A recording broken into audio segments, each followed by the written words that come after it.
Hello there, Seraph17 once again. This is more Mortal Shell beta footage.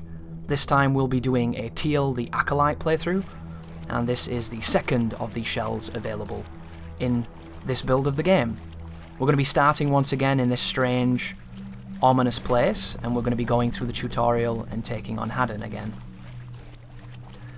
So if you didn't see my first video in this series, ladies and gentlemen, I'm probably going to be repeating some of the similar ideas that I repeated there and talking about some other ideas as well. They're going to be companion pieces, but it's inevitable at some points I will repeat myself. I'll try my best not to, and try and talk about some other factors. But here we're going to be getting the hallowed sword. I will not be using this sword as long as I did in the previous run. I'm actually going to be using the hammer and chisel, which is the second of the weapons available to us.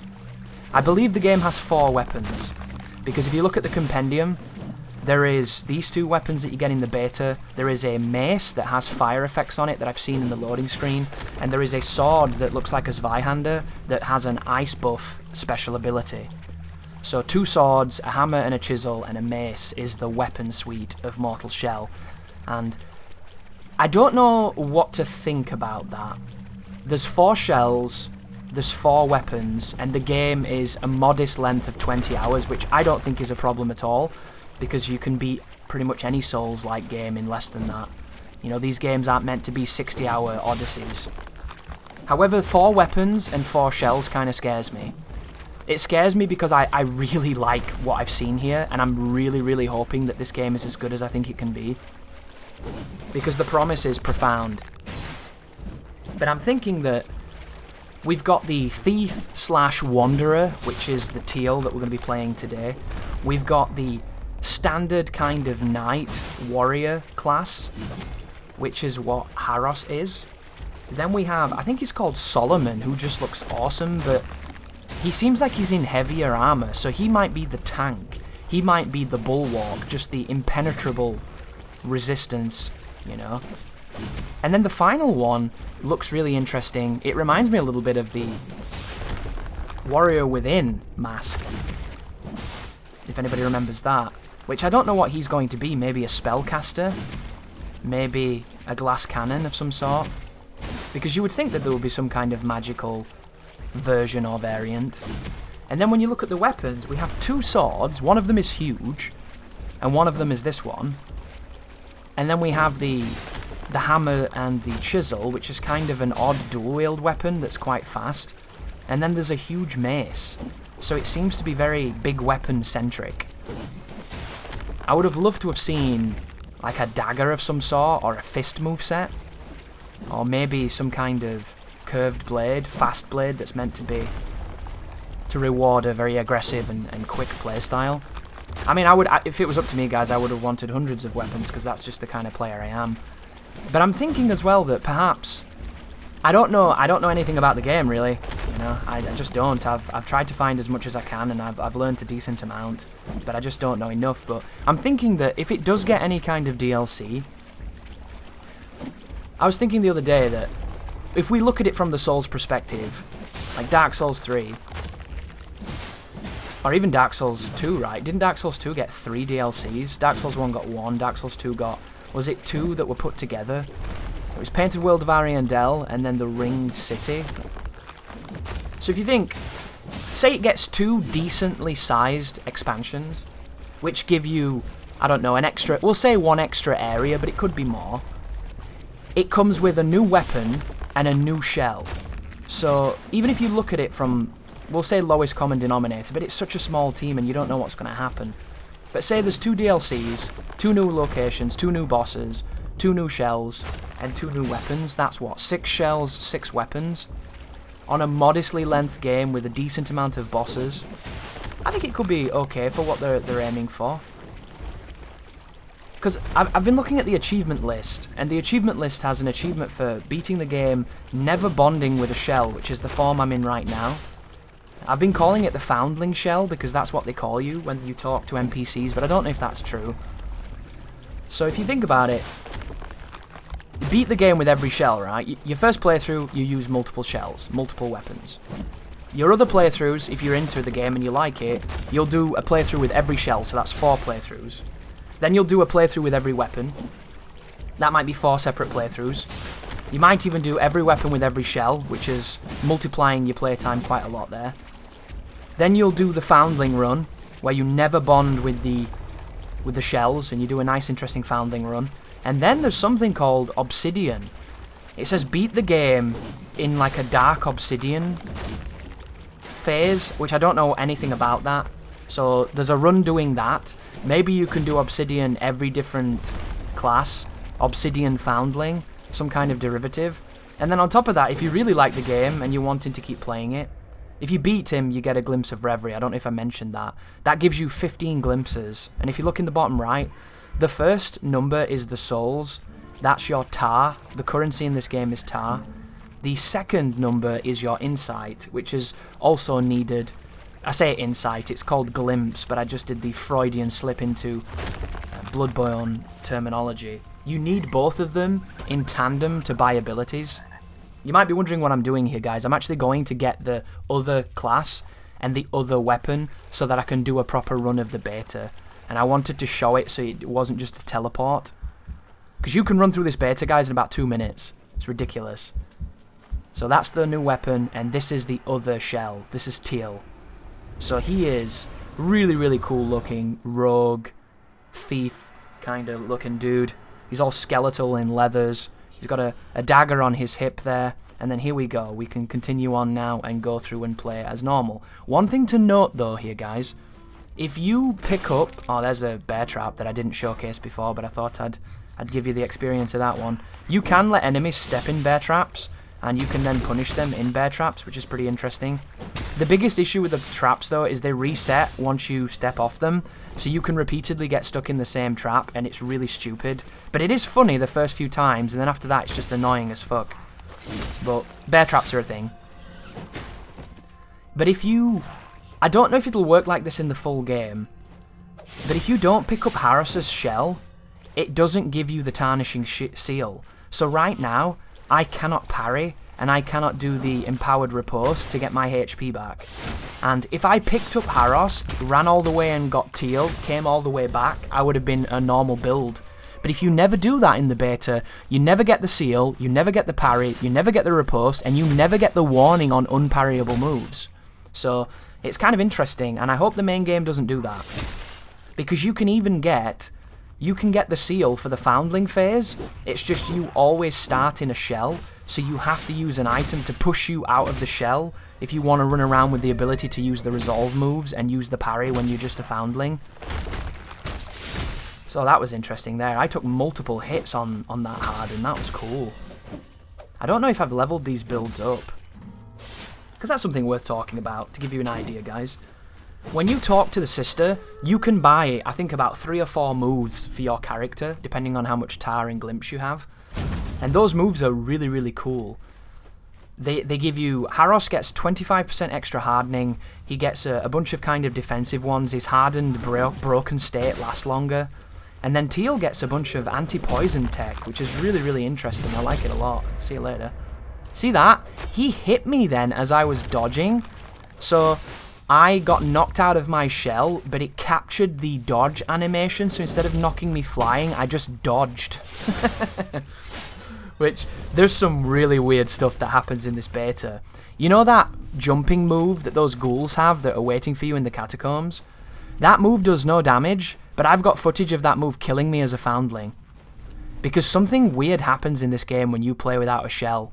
The amount of times you'll be attacking an enemy and you'll just flop down dead as if they'd hit you, but they can't hit you because they're not even attacking. There's some really weird, odd moments, and I wish I could find all the ones that I captured, but I deleted a lot of the footage a long time ago, so it's kind of frustrating. But I've got a couple of them just to show you moments where I flop down dead. And at first I thought it was the hitbox on the fire at the beginning of the level. Then I was maybe thinking it was some kind of weird thing to do with a lingering hitbox from one of the bear traps. Watch out for this frog, by the way. See that? I always whiff the jump attack on that frog and he poisons me. However, if you buy one of the moves with Tiel, poison will heal you. You can also buy a move where when you parry somebody, you release a poison cloud that poisons them and you. And if you have the healing ability, they'll be poisoned taking damage, you'll be poisoned getting healing. And here's where Tiel gets really, really good utility-wise. If you pop one of those welt caps and it gives you the passive healing, you can also intentionally poison yourself. You'll have 2 ticks of healing happening at all times, and it makes you very difficult to kill, because he's constantly just regenning. It's really unique and really interesting. I like it a lot. My favourite move of Tiel's when it comes to his abilities is the lower your stamina is, the more damage you do. You get a damage bonus.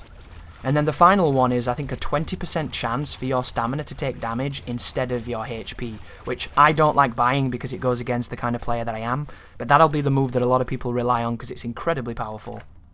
Once again, I'm going to be buying the Quenching Acid from Vlas. There's 2 Quenching Acids in the beta. The first one is in the shop, the second one is beyond the big spiky armed guy that's really awkward to kill at times. And what happens is, when you beat the beta and you talk to the sister at the end, you have the options of replaying the beta again, and it's like New Game Plus but without boosting the difficulty. So you can run through this demo a few times and you can max the weapons out in their damage and get them to +5. +5 is the maximum in this version of the game. The difference isn't as big as you'd think, considering it's 5 upgrades, but it does make a difference, and you will do a lot more damage, especially if you're aggressive.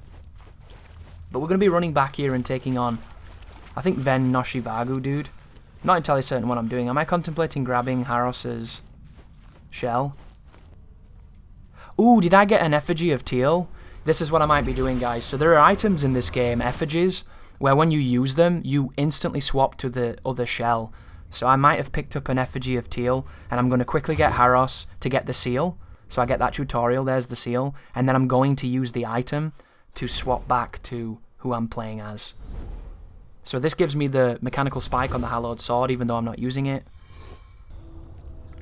Oh, interesting, I just transitioned. There you go, editing is powerful. Here's a bug in the demo as well. When you talk to any of the NPCs, your inverted camera options will not be active. The camera will go back to normal.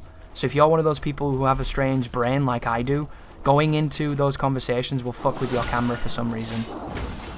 But here's the abandoned catacombs, and as you can see, the chisel I'm using here is very fast, very good at stacking damage, and it also builds poison. That was me going for a parry. The parry in this game is unique. When you have no resolve, which is those brown bars above your HP in the bottom left, your parry frames are much harder to hit. You have a much tighter window you're playing with. However, when you have resolve, the window is far more generous.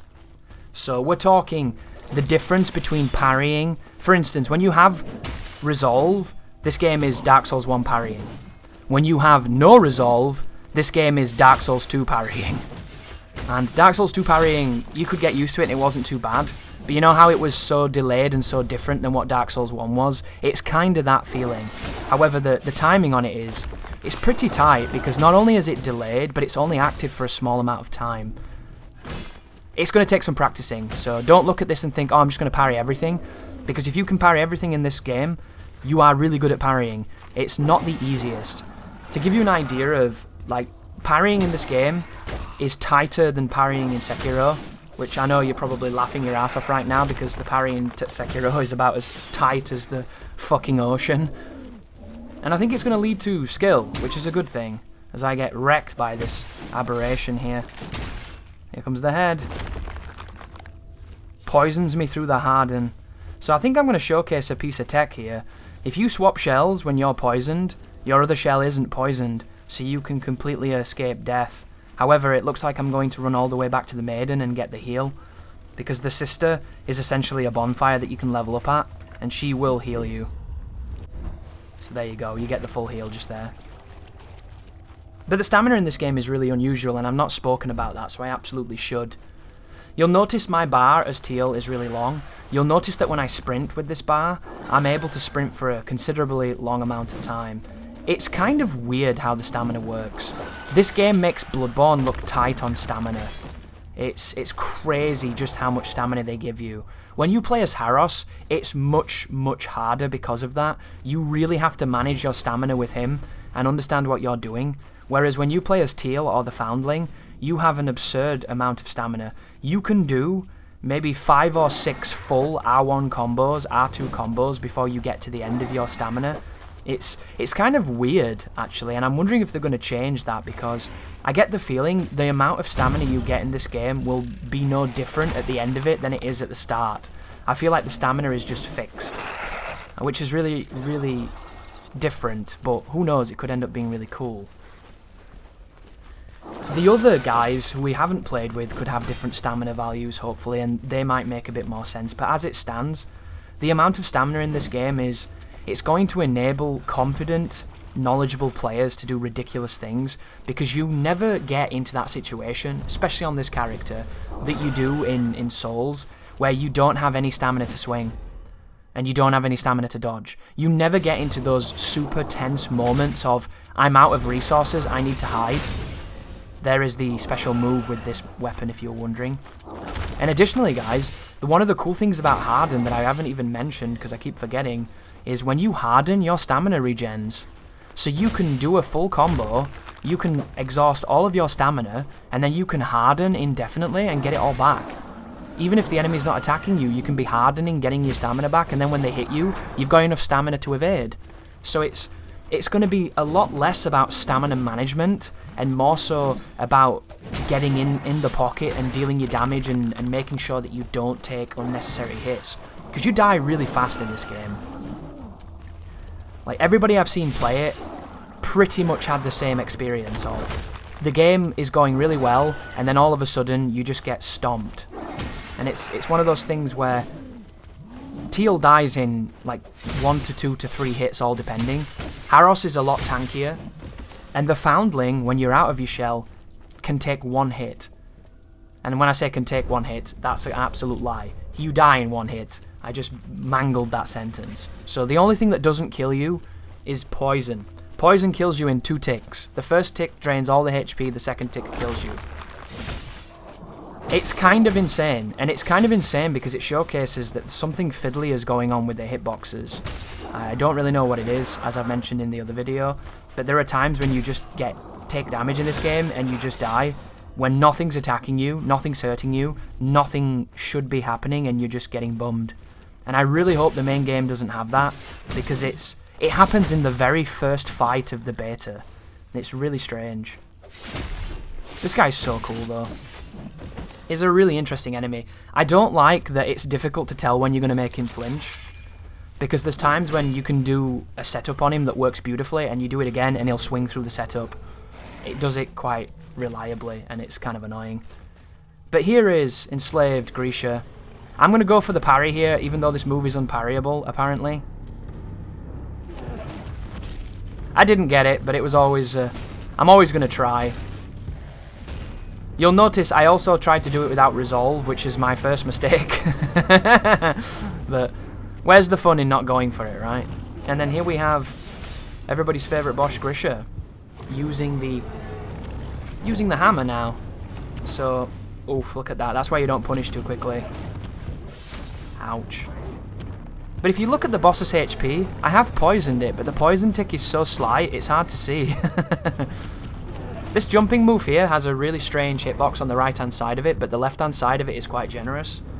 So all I do for that one is I run away from it, and then I punish accordingly. There was a parry. You'll notice that when I parried, it gave me a free bar of resolve, but it didn't let me riposte. That noise just then signifies icicles are going to drop from the sky in random formations. This boss has 2 moves that will generate the icicle. The head stamp that he's doing right now, and the jumping move. The only thing that I've managed to predict with the icicles after killing this boss a few times is when it's certain HP thresholds it does it, and once he's done it once, he will not do it on the next time he does the move that generates it. So as long as you stay in front of the last activation, you should be able to get the damage. But notice how there was no sound? I can punish that. His HP's going lower, I parry him there into a big riposte. The next time he head slams or does the jump, it's going to generate icicles. Listen.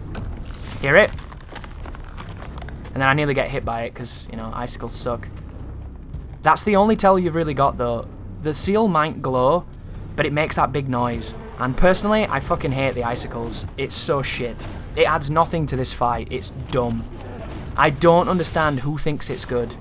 Like, the icicles should be predictable, they should be functional, they should only land on the areas where there's ice. Like, it should be one of those things where you look up and you can see them, or they have some kind of telegraphing on the ground. As it stands, if you get hit by those icicles when you're playing out of your shell, it kills you instantly. And you can get killed by them after you've killed the boss. You can get killed by them when you're sprinting at full speed away from the fight. They just drop on you. And it's bad, guys. It's bad design. They could have even used the icicles so that you could use them yourself. Get Grisha to slam a certain area and the icicles fall and hit the boss and hurt the boss and stun it. It could have been amazing. But instead, it's just, here's a sprinkling of bullshit for good players to get clipped by for no fucking reason. And I've killed this boss over 15 times and I still don't understand it completely. But watch this. So the knockdown does no damage, but his buddy Okies me. And then as soon as I start getting up, he knocks me down again. And he kills me, and his buddy Okies me again. That was an unescapable combo right there. You might have been able to harden, but I thought that was pretty goddamn epic. Thank you for watching. You take care now.